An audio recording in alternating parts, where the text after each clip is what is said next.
Video में आगे बढ़ने से पहले चैनल को सब्सक्राइब करिए और बेल आइकन ज़रूर दबाइए जिससे आपको सारी वीडियोस की नोटिफिकेशंस टाइम पे मिले। और प्लीज़ वीडियोस को ज़्यादा से ज़्यादा शेयर करिए बिकॉज हमें तेज़ी से सब्सक्राइबर्स बढ़ाने हैं और चैनल को ग्रो करना है। और इसके साथ ही आप मेरे दूसरे चैनल निशांत उवाच को भी सब्सक्राइब करिए, जो कि है एक प्लेटफॉर्म जिसे मैंने बनाया है social, economic, geopolitical, political issues को डिस्कस करने के लिए। तो प्लीज़ जाइए, उसे भी सब्सक्राइब करिए और बेल आइकन ज़रूर दबाइए। और हर वीडियो के बारे में हमें कमेंट सेक्शन में फीडबैक दीजिए और नई स्टोरीज और बुक्स के बारे में सजेशन भी दीजिए जिससे मैं उनकी ऑडियो बुक्स आपके लिए लाता रहूं। एंजॉय।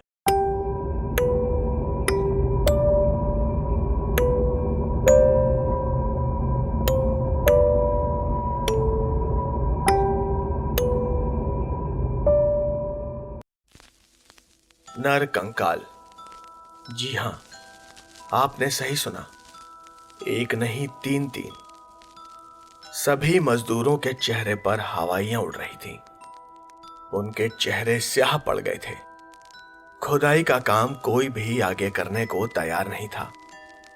उस वक्त पुरातत्व विभाग में मेरी नियुक्ति नई नई हुई थी और मेरे निर्देशन में पहली बार खुदाई का काम हो रहा था। यह आसाम का घोर जंगली इलाका था। मनोहर लाल उस इलाके का ठेकेदार था। वो जंगल काटने का ठेका लिया करता था। उसी ने खुदाई के लिए 30-40 मजदूरों का इंतजाम किया था। बातचीत के सिलसिले में मनोहर लाल ने बताया था कि वो टीला भुतहा है। वहां रात में अक्सर प्रेतात्माएं घूमती हैं। टीले के बगल में बैताल बाबा का जो मंदिर है, सुनने में यह भी आता है कि अमावस्या की काली अंधेरी रात में वहां सारी प्रेतात्माएं इकट्ठा होती हैं और जलसा करती हैं।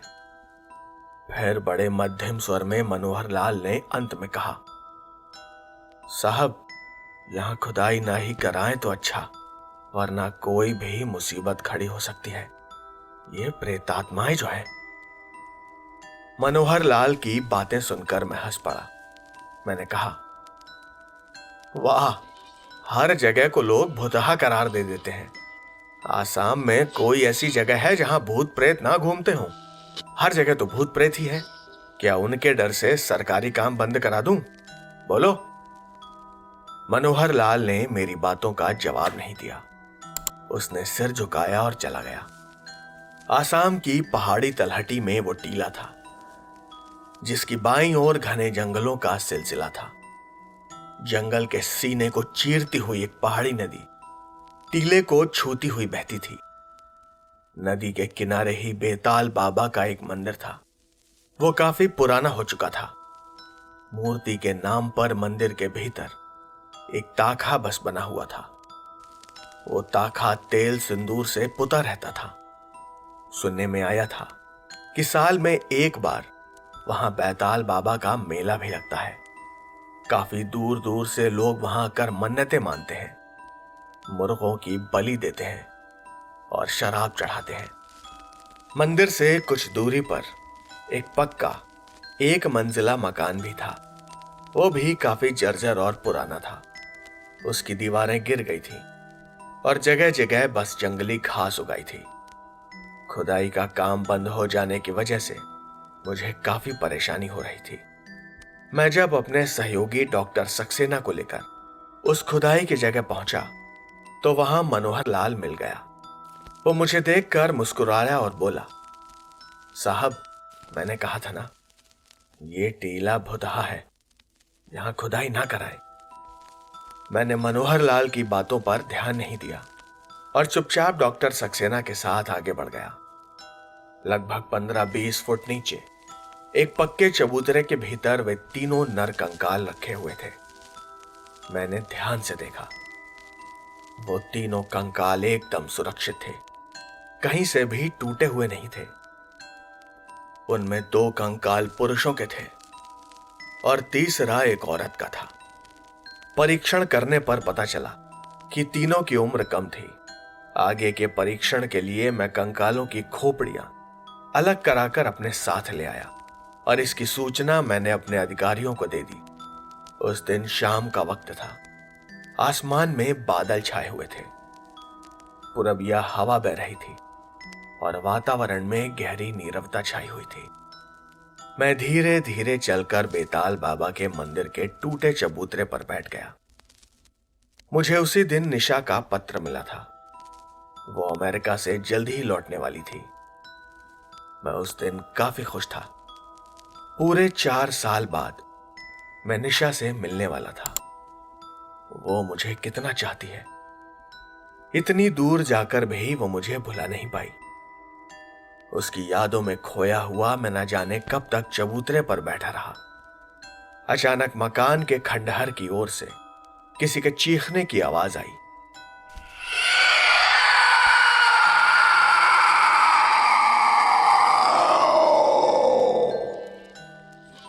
डर से मेरे रोंगटे खड़े हो गए। ये बड़ी दर्दनाक चीख थी।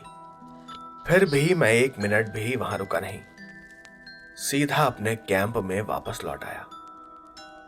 मुझे सारी रात नींद ही नहीं आई। वो चीख मेरे दिमाग से निकल नहीं रही थी। सुबह मैंने पिंगुल से इसकी चर्चा की। पिंगुल मेरा नौकर था और पास में ही रहता था। मेरी बात सुनकर वो बोला, साहब, उस मकान में शास्त्री जी का भूत रहता है। कभी कभी वही चीखता चिल्लाता है। इसके बाद पिंगुल ने आगे जो भी कहा वो मुझे बड़ा अजीब लगा।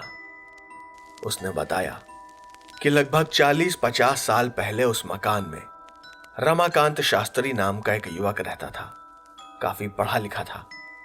किसी एकांत स्थान में रहकर वो दर्शन शास्त्र की एक पुस्तक लिखना चाहता था और इसी इरादे से वो उस एकांत स्थान पर बने मकान में रहने आया था। वो बाहर कम ही निकलता था। सारा दिन बस अध्ययन, चिंतन, मनन और लेखन, यही थी उसकी दिनचर्या। एक दिन वो ना जाने कहां चला गया और फिर आज तक मिला ही नहीं। पिंगुल से मुझे यह भी मालूम हुआ कि रमाकांत शास्त्री की शादी गांव के मुखिया लक्ष्मण प्रसाद की इकलौती बेटी रेखा उसी से होने वाली थी। मुखिया ने ही रमाकांत शास्त्री को शहर से बुलाया था और अपना वो मकान उसे रहने को दिया था। रेखा काफी आकर्षक और सुंदर युवती थी। काफी पढ़ी लिखी भी थी। पहली नजर में वो रमाकांत शास्त्री को दिल दे बैठी। शास्त्री भी रेखा को चाहता था। कभी कभी दोनों शाम के वक्त इस टीले पर घूमने आते थे और घंटों बैठे बातें करते रहते थे। पर जिस दिन रमाकांत शास्त्री लापता हुआ, उसी दिन रेखा की लाश उसके मकान के बाहर बरामदे में पाई गई। वो अचानक कैसे मर गई, इसका पता कभी किसी को नहीं चला। डॉक्टरों ने बताया कि रेखा की मौत दिल की धड़कन बंद होने से हुई थी, पर भगवान ही जानता है कि सच क्या था। इस भयानक घटना से लक्ष्मण प्रसाद मुखिया को इतना सदमा पहुंचा कि वो पागल हो गए और कुछ ही दिनों बाद उसी स्थिति में स्वर्ग सिधार गए।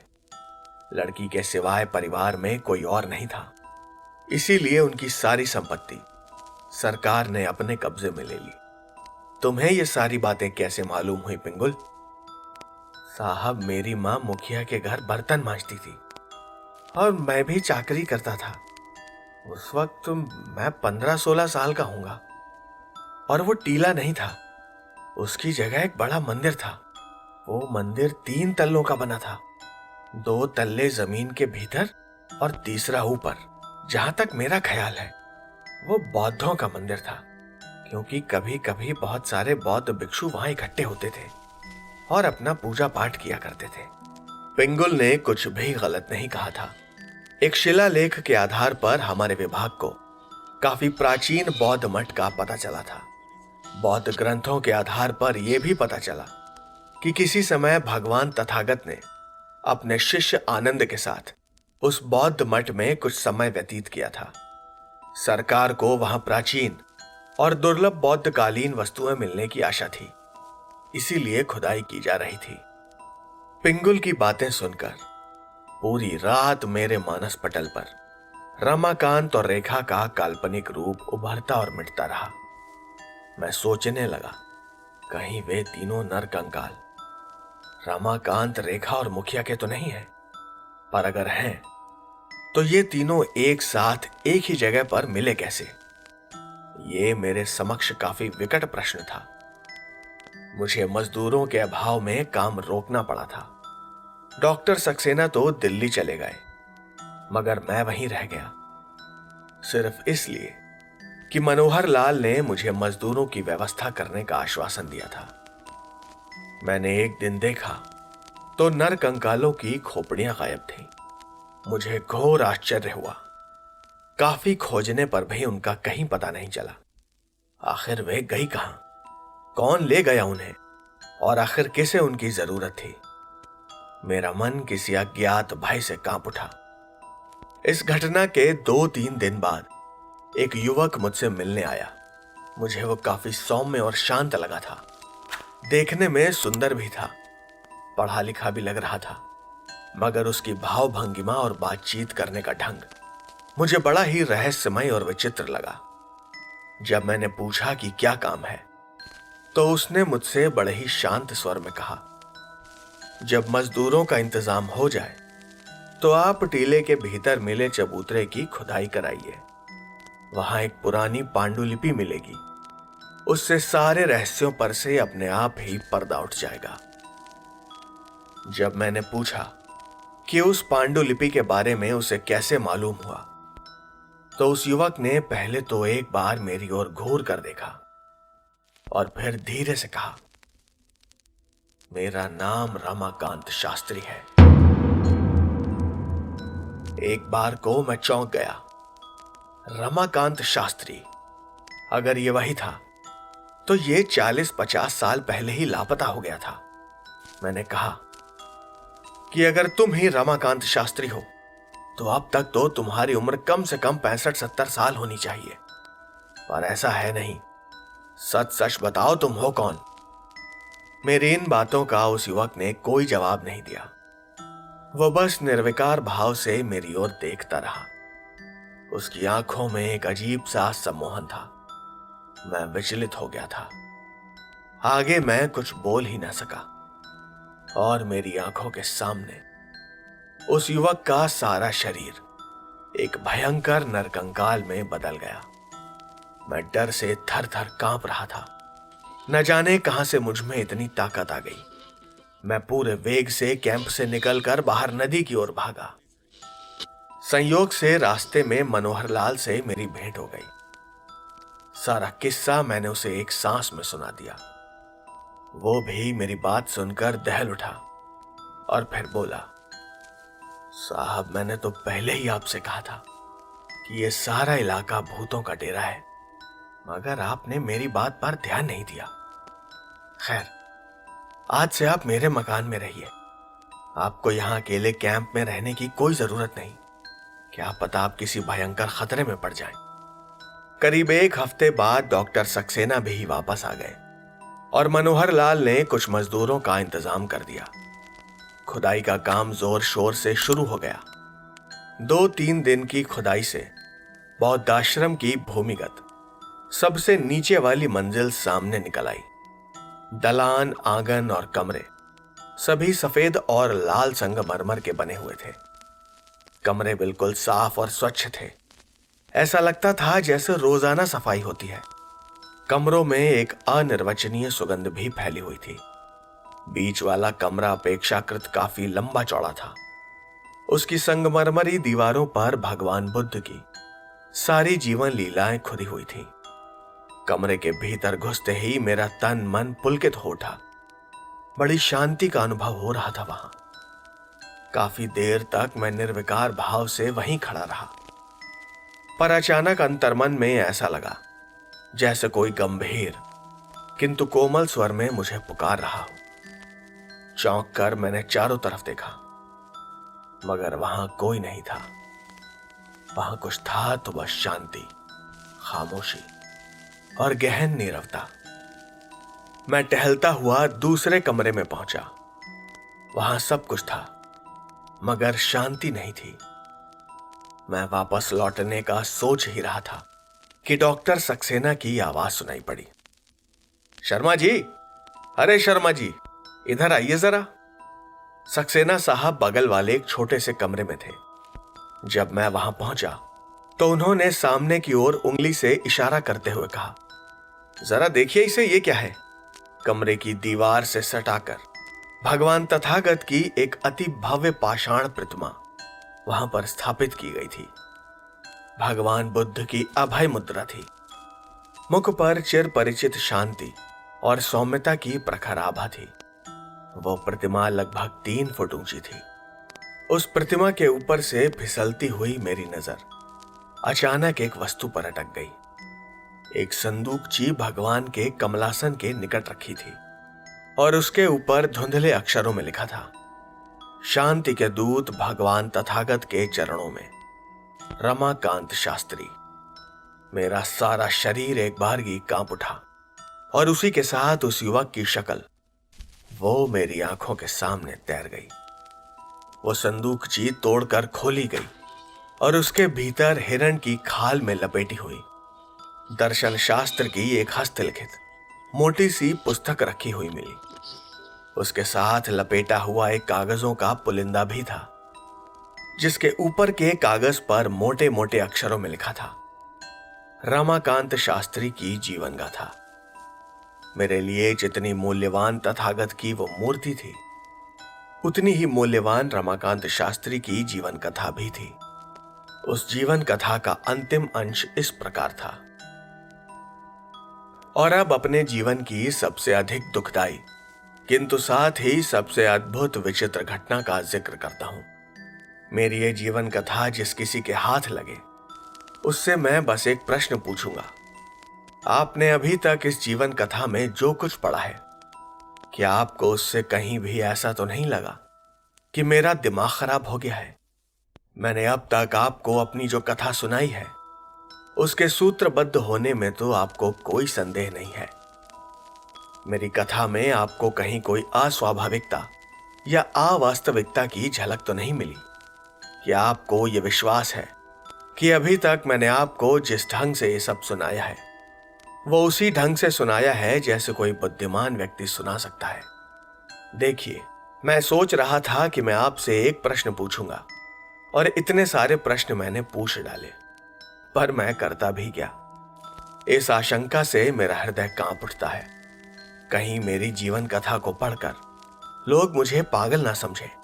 मेरी जीवनी का ये अंतिम अंश इतना असाधारण है कि सामान्य व्यक्ति के अनुभवों से ये बहुत भिन्न है और संसार के नियमों तथा ज्ञान विज्ञान के इतना विरुद्ध है कि मुझे इस पर स्वयं ही संदेह होने लगता है।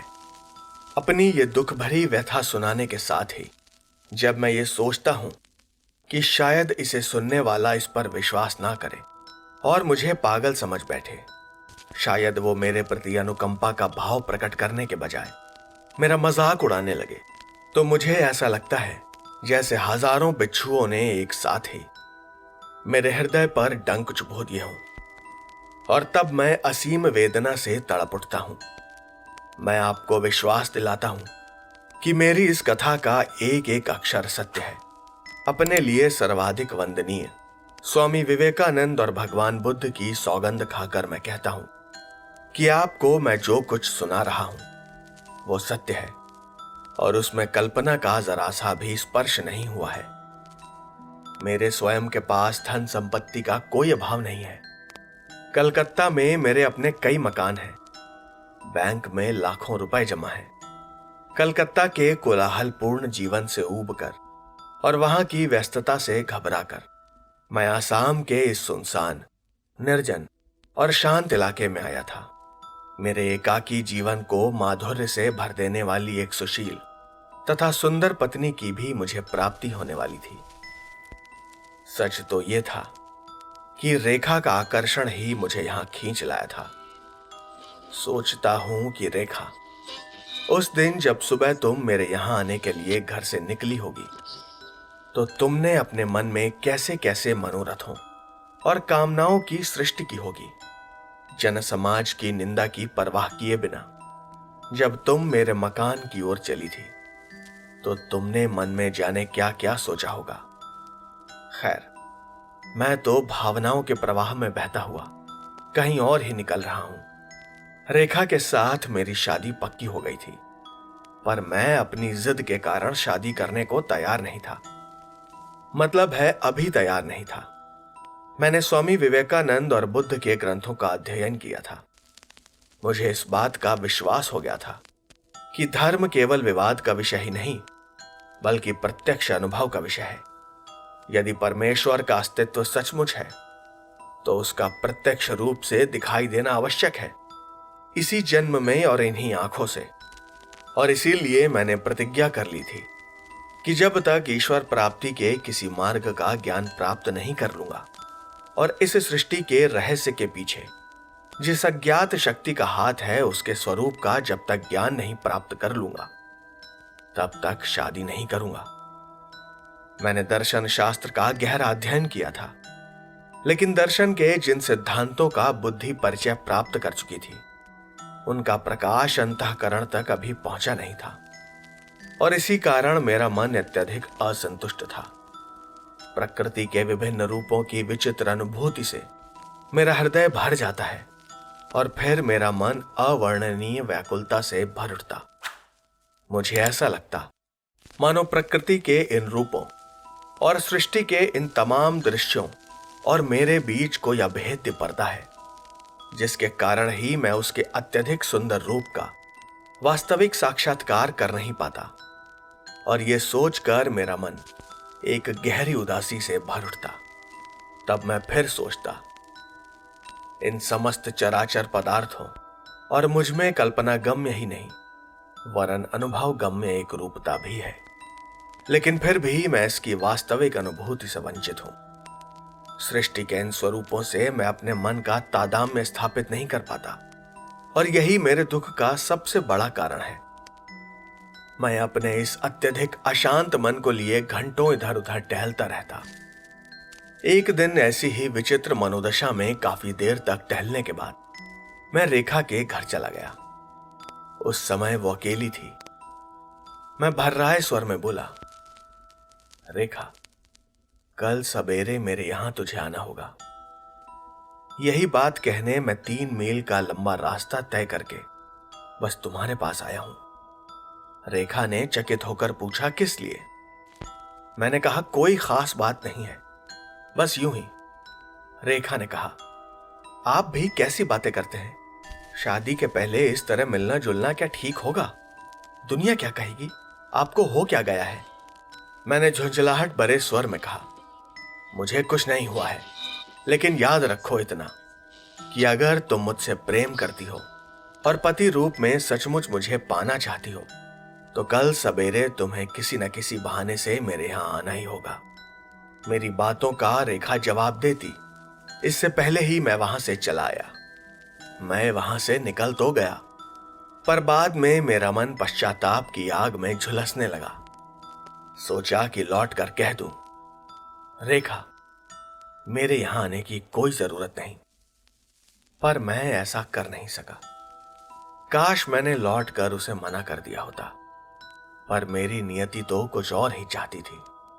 मेरी किस्मत में तो मेरे ही हाथों रेखा का सर्वनाश लिखा था। उसे मिटा कौन सकता था? मैं रास्ते में सोचने लगा, स्वामी रामकृष्ण और विवेकानंद प्रत्यक्ष रूप से परमेश्वर का दर्शन कर चुके थे, लेकिन 1000 कोशिश करने पर भी मैं अप्रत्यक्ष रूप से भी परमेश्वर के एक अंश का भी दर्शन नहीं कर पाया, एक अंश का भी साक्षात्कार नहीं कर सका।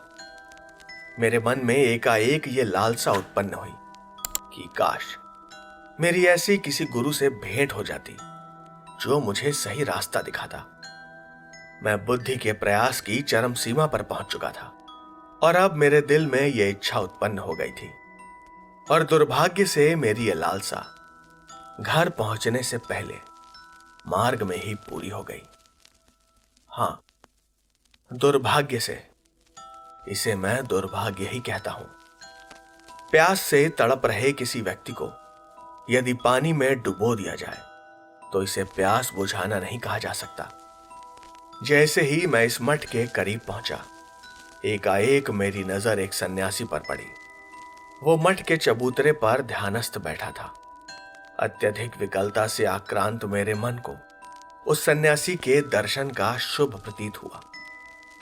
वो शायद अघोरी सन्यासी था।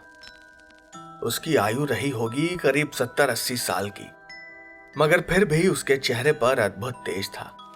न जाने किस प्रेरणा के वशीभूत होकर मैं उसके सामने जाकर बैठ गया। लगभग 1 घंटे बाद उसने अपनी आंखें खोली और मेरी ओर आश्चर्य और कौतूहल से देखते हुए पूछा, तुम कौन हो बेटा? मैंने अपना नाम बता दिया। उम्र क्या है? 25 वर्ष। सन्यासी काफी देर तक मौन साधे बैठा रहा और आकाश की ओर निहारता रहा। उसके चेहरे पर गंभीरता का भाव था। उस सन्यासी का मौन भंग हुआ। उसने मेरी ओर स्थिर दृष्टि से देखते हुए कहा, बेटा, लगता है तू दुखी है। बता तू क्या चाहता है। मैंने उस सन्यासी के सामने अपने मन की वास्तविक अवस्था का तुरंत वर्णन कर दिया।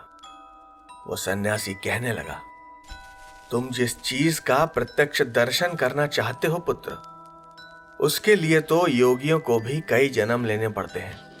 कई कई जन्म हाड़ मांस गलाने के बाद कहीं उसका थोड़ा सा ज्ञान हो पाता है। मैं तुझे ईश्वर का दर्शन तो नहीं करा सकता, लेकिन उसके साक्षात्कार प्रयत्न करने के लिए जिस लंबी आयु की आवश्यकता होती है, वो मैं तुझे दे सकता हूं, यानी इच्छा मरण शक्ति। वो साधु मेरी आंखों में आंखें डालकर बड़े गंभीर और शांत स्वर में बोला, तू इस शक्ति को प्राप्त करने का अधिकारी है बेटा।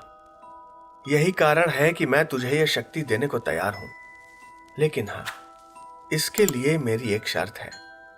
यह अलौकिक शक्ति प्राप्त कर लेने के बाद तुझे उस समय तक के लिए अपना शरीर, मन, बुद्धि आदि सब कुछ मेरे अधीन कर देना होगा। इच्छा मरण की शक्ति प्राप्त करना इतना आसान भी नहीं है। सन्यासी की बात सुनकर वो शक्ति प्राप्त करने का मैंने निश्चय कर लिया। इस संबंध में किसी प्रकार का सोच विचार करने की मैंने जरूरत ही नहीं समझी। वो सन्यासी मेरी ओर निश्चल भाव से देख रहा था। मैंने सिर झुकाकर विनम्र भाव से कहा, आप वह शक्ति मुझे दे दीजिए। मैं हर तरह से तैयार हूं और पूरी तरह आपके अधीन होने को भी। न जाने किस अज्ञात प्रेरणा से अपने आप ही ये मेरे मुंह से निकल गया। मेरे मुंह से इतना निकलते ही वो साधु मेरी ओर देखकर मुस्कुराया। काश उस समय मैं उस मुस्कुराहट का रहस्य समझ पाता। पर खैर, मुस्कुराते हुए वो मुझे अपने साथ लेकर इसी कमरे में आया और पद्मासन लगाकर बैठने का आदेश दिया। मैंने तुरंत ही आदेश का पालन किया और अगले क्षण से ही मेरी सांस अपने आप ही धीमी पड़ने लगी। मेरा मन स्थिर होने लगा। मेरी पलकें बोझिल होती गईं और मुझे लगने लगा जैसे मेरी समस्त चेतनाएं सुषुप्त हो रही हैं। उस अर्ध जागृत अवस्था में मुझे साधु के ये अधिकार पूर्ण शब्द सुनाई दिए, आगे जो मैं कहूं उसे दोहरा लेना, समझे? कहो। अपने आप को मैं देख सकूंगा किंतु स्पर्श ना कर सकूंगा। उसके कहे अनुसार मैंने ये शब्द अपनी वाणी में दोहरा दिए। उसने फिर से कहा, आगे कहो। मैं अपने आप को देख सकूंगा, लेकिन ना तो उससे बातचीत कर सकूंगा और ना ही उसे कोई नुकसान पहुंचा सकूंगा। इन शब्दों को भी मैंने दोहरा दिया। उनमें निहित विचित्रता पर ध्यान देने या आश्चर्य करने की शक्ति ये मुझ में उस वक्त नहीं थी। मैंने उक्त शब्दों का उच्चारण किया ही था कि मुझे साधु के ये शब्द सुनाई दिए, तुमने इच्छा मरण शक्ति प्राप्त कर ली। और तभी मेरी सारी शेष चेतनाएं भी लुप्त हो गईं। रात के 2 बज गए। रमाकांत की दिलचस्प और रोमांचकारी कथा पढ़ने में कि समय का ज्ञान ही मुझे नहीं रहा। बीच में छोड़ने का मन ही नहीं कर रहा था। मैंने चाय पी और फिर से आगे पढ़ने लगा। दरवाजा खटखटाने की आवाज सुनकर मेरी आंखें खुल गईं। कुछ देर तक तो मुझे समझ में ही नहीं आया कि आखिर मैं हूं कौन और कहां हूं। मुझे फिर से दरवाजा खटखटाने की आवाज सुनाई दी और साथ ही रेखा का मधुर कंठ भी सुनाई दिया, दरवाजा खोलिए, मैं रेखा हूं। मेरे कहे मुताबिक सुबह रेखा आई थी। हाँ, मेरी अपनी रेखा। मैंने कहा, ठहरो, खोलता हूं। मैंने कहने की कोशिश की, मगर मेरे ये शब्द मेरे कंठ में ही झंझना कर रह गए और एक विचित्र सी आवाज ही मेरे मुंह से निकल पाई। उस ओर बिना ध्यान दिए मैं दरवाजा खोलने को लपका। रेखा सामने ही होठों पर मुस्कुराहट लिए खड़ी थी, लेकिन मेरी ओर देखते ही उसकी मुस्कुराहट अचानक गायब हो गई। उसके चेहरे पर विकट भय के भाव उभर आए। आतंक से होंठ खुल गए, नथुने फैल गए और आंखें फटी फटी सी दिखने लगी। उसने एक बार को चीखने की कोशिश की, पर वो चीख ना सकी। भय और रोमांच से उसकी आवाज गले में ही रूंध कर रह गई। ऐसा लगा जैसे किसी ने उसका गला घोंट दिया हो। दूसरे ही क्षण आंधी में उखड़े केले के पेड़ की तरह वो पछाड़ खाकर जमीन पर गिर गई। मेरी समझ में ही नहीं आया कि रेखा ने आखिर ऐसा कौन सा भयानक दृश्य देख लिया जिससे उसकी ये दशा हो गई। अस्पष्ट स्वर में मैंने रेखा रेखा कहकर अपने हाथ फैला दिए। फिर भयानक रूप से डर कर मैं चीख पड़ा। रेखा के पिता भी न जाने वहां कैसे पहुंच गए। वे आंखें फाड़े मुंह बाए रेखा और मेरी ओर देख रहे थे।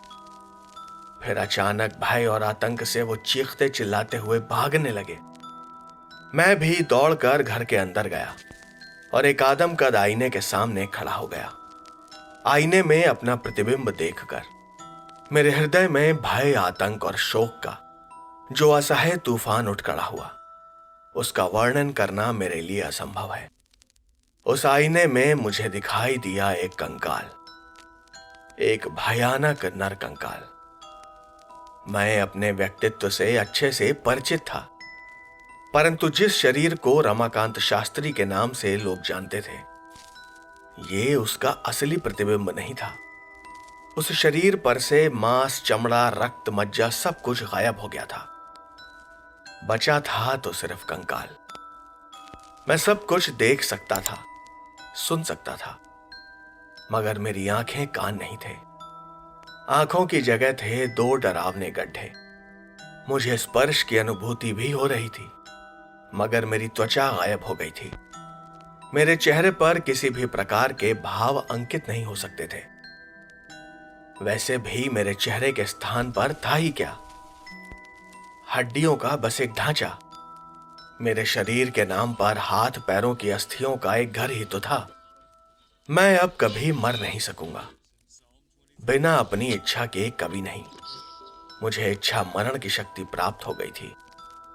मेरी कथा को पढ़ने वाला शायद यही सोचेगा कि यह सब असत्य है और मेरे विकृत मस्तिष्क द्वारा रची गई एक काल्पनिक कथा है। लेकिन मैं पूछता हूं कि यदि ऐसी ही बात है तो फिर रेखा मर क्यों गई?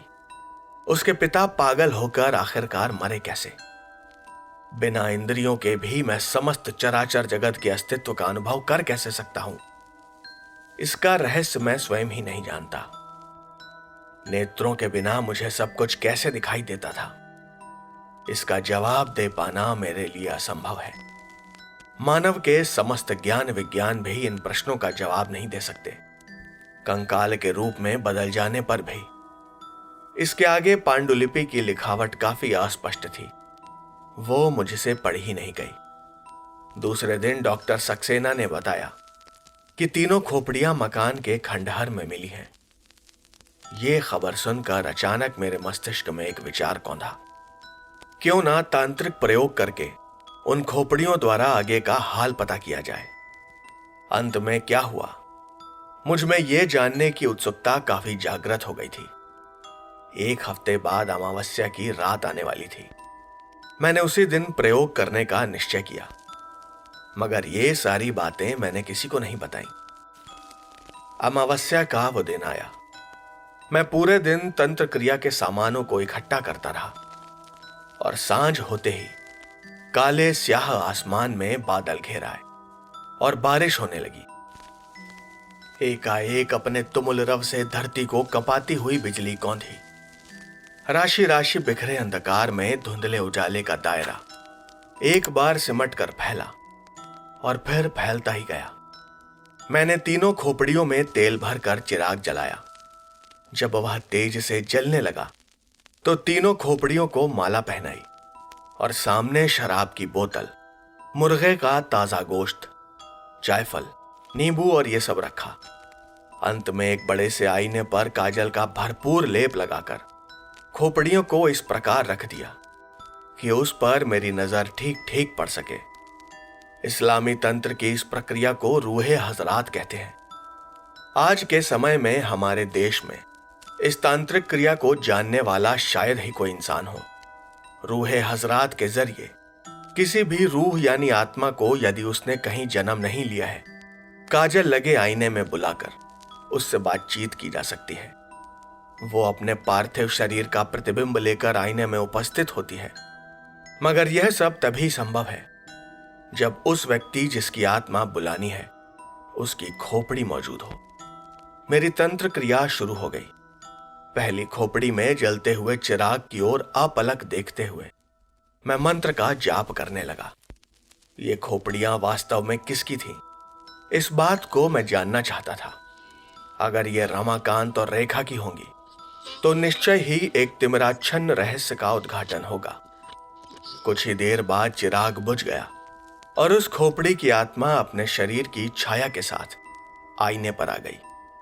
वो लक्ष्मण प्रसाद मुखिया की ही आत्मा थी। ये समझने में मुझे ज्यादा देर नहीं लगी।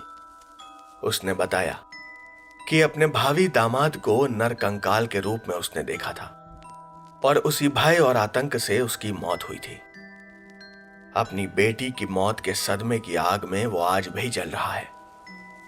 मैं समझ गया कि बाकी की दो खोपड़ियां रमाकांत और रेखा की होंगी। मेरा अंदाजा सही निकला। दूसरी खोपड़ी का चिराग बुझते ही रमाकांत आ गया। आईने में मैं उसे तुरंत ही पहचान गया, क्योंकि अपने कैंप में मेरा एक बार उससे आमना सामना हो चुका था। जब मैंने उससे पूछा कि तुम्हारी आत्मा मैं पूरी नहीं पढ़ पाया, क्या तुम ये बता सकते हो कि आगे क्या हुआ? इस पर रमाकांत ने जो कुछ सुनाया वो इस प्रकार था। लगातार कई दिनों तक मैं दुख और मानसिक पीड़ा की असह्य अग्नि में बस जलता ही रहा। उसके बाद मैं उस अघोरी सन्यासी की तलाश में निकल पड़ा। मैं उससे पूछना चाहता था कि उसके प्रयोग में कहीं कोई गलती तो नहीं हो गई, या फिर इच्छा मरण शक्ति प्राप्त करने के लिए मैंने सही मूल्य चुकाया है या नहीं। मैं उसे लगातार खोजता रहा, मगर वो सन्यासी कहीं भी मुझे दिखाई नहीं दिया। मेरी गति काफी तेज हो गई थी। कुछ ही समय में सैकड़ों मील का फासला मैं तय कर लेता था। मैं बड़े ध्यान से उसे खोज रहा था, पर फिर भी मैं सफल नहीं हो पाया। अंत में मैंने हरिद्वार जाने का निश्चय किया। मेरी आत्मा को वहां काफी शांति मिली, पर मैं वहां ज्यादा दिन रुक नहीं पाया। मेरी इच्छा शक्ति प्रबल हो गई थी। मैं हरिद्वार स्टेशन पर आया। कोई ट्रेन कहीं जाने के लिए खड़ी हुई थी और मेरी नजर प्रथम श्रेणी के एक कंपार्टमेंट पर पड़ी। एक यात्री अभी अभी आकर अपना बिस्तर बर्थ पर बिछा रहा था। वो मेरी ओर पीठ किए हुए था। फिर भी रह रहकर मुझे ऐसा लग रहा था कि मैंने उसे कहीं देखा है और जैसे मैं उसे जानता हूं। मेरे एक टक देखने के फलस्वरूप ही उसने बिस्तर बिछाना छोड़कर मेरी ओर देखा। उसे देखकर मैं आश्चर्यचकित रह गया। मुझे ऐसा आघात लगा कि मैं लड़खड़ा कर गिरने लगा। वो व्यक्ति मेरी ओर बड़े शांत भाव से देख रहा था। मेरे आश्चर्य की सीमा न रही। वो व्यक्ति मैं था, रमाकांत शास्त्री। शांत निर्विकार भाव से मेरी ओर देखता हुआ मैं ही खड़ा था। कुछ कहने के लिए मैं आगे बढ़ा, लेकिन मेरे बोलने की शक्ति तो खत्म हो गई थी। मेरी ये निष्फल चेष्टा देखकर वो यात्री जोर से खिलखिलाकर हंस पड़ा। उसने कहा, तुम्हारी सारी कोशिशें बेकार हैं। वो व्यक्ति कोई और नहीं, मेरे ही शरीर की केंचुली पहने वो अघोरी सन्यासी था। उसने हंसकर कहा, तुम इच्छा मरण शक्ति चाहते थे ना? हाँ, वो मैंने तुम्हें दे दी। मुझे तुम्हारी देह की आवश्यकता थी, वो मुझे मिल गई। अब मुझे अगले 60 सालों तक कोई भी नया शरीर प्राप्त करने की जरूरत नहीं है। क्या कहते हो? चालाकी दिखाई ना मैंने? मेरे अज्ञान से लाभ उठाकर उस कपटी साधु ने अपना मतलब साध लिया था। उसके प्रयोग के कारण ही मेरे प्राणों से भी अधिक प्रिय रेखा को भय के परिणाम स्वरूप जान गंवानी पड़ी। वो समाज के सारे बंधनों को तोड़कर और जन निंदा की परवाह किए बिना उस दिन मुझसे मिलने आई थी। मेरे मन में अचानक ही उस धोखेबाज और कपटी साधु की हत्या करने की प्रबल इच्छा जागृत हो गई। लेकिन मैं उसे वचन दे चुका था कि मैं अपने आप को देख सकूंगा, मगर उसका स्पर्श नहीं कर सकूंगा और ना ही उसे कोई नुकसान पहुंचा सकूंगा। मेरी कहानी वो यहीं खत्म हो जाती है। मैं हार गया। मुझे अभी 10 साल और रहना पड़ेगा, एक नर कंकाल के रूप में। अंत में आपसे अनुरोध है कि मेरे और रेखा के कंकाल को फिर से वहीं दबा दें। इस दुनिया में मेरे लिए कहीं शांति है तो सिर्फ उसी जगह पर। मेरी एक विनती भी है, यदि आप मेरी पुस्तक को कहीं छपवा देंगे तो शायद मेरी आत्मा को कुछ शांति मिले। तीसरी खोपड़ी का चिराग काफी तेजी से जल रहा था। मैं उस पर नजर गड़ाकर जप करने लगा। कुछ ही क्षणों के बाद रेखा की आत्मा भी सशरीर दर्पण में आ गई।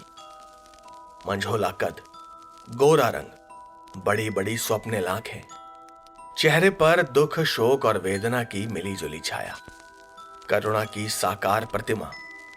पति की जगह एक भयानक और विभत्स नर कंकाल को देखकर तुरंत बेहोश हो गई थी। और उसके बाद कब किस स्थिति में उसका अपना शरीर उससे छूट गया, यह उस बेचारी को पता ही नहीं चला। रेखा ने आगे बताया, तब से अभी तक उसकी आत्मा उसी अघोरी सन्यासी के चंगुल में है। वो रेखा से बुरा काम करवाता है। वो ऐसा कुछ भी करना नहीं चाहती। शायद उसे भी 10 वर्षों बाद ही उससे छुटकारा मिलेगा। इस समय वो साधु कहां और किसके भेष में है? मेरे ये पूछने पर रेखा ने बताया कि वो कभी दिल्ली तो कभी आगरा में रहता है। तंत्र मंत्र के नाम पर पैसा और इज्जत काफी कमा रहा है। उसके तंत्र मंत्र के पीछे मेरे अलावा और कई विवश आत्माएं काम करती हैं। न जाने कितनी आत्माएं मजबूरी वश उसके चंगुल में फंसी हुई है। मेरे पूछने पर कि उसने अपना नाम क्या रखा है, तो रेखा ने जो नाम मुझे बताया उसे सुनकर मैं एक बार को चौंक पड़ा। सहसा विश्वास ही नहीं हुआ मुझे। मैं उस नाम से और उस नाम के व्यक्ति से बहुत अच्छी तरह से परिचित था। उसका प्रभावशाली व्यक्तित्व मेरे सामने उभर कर आ गया। मेरे सामने एक बहुत बड़ा राज खुल चुका था। उसका असली नाम क्या है ये मैं आपको कुछ कारणों से नहीं बता पाऊंगा। सुविधा के लिए मैं उसका काल्पनिक नाम नारायण गोस्वामी रख देता हूं।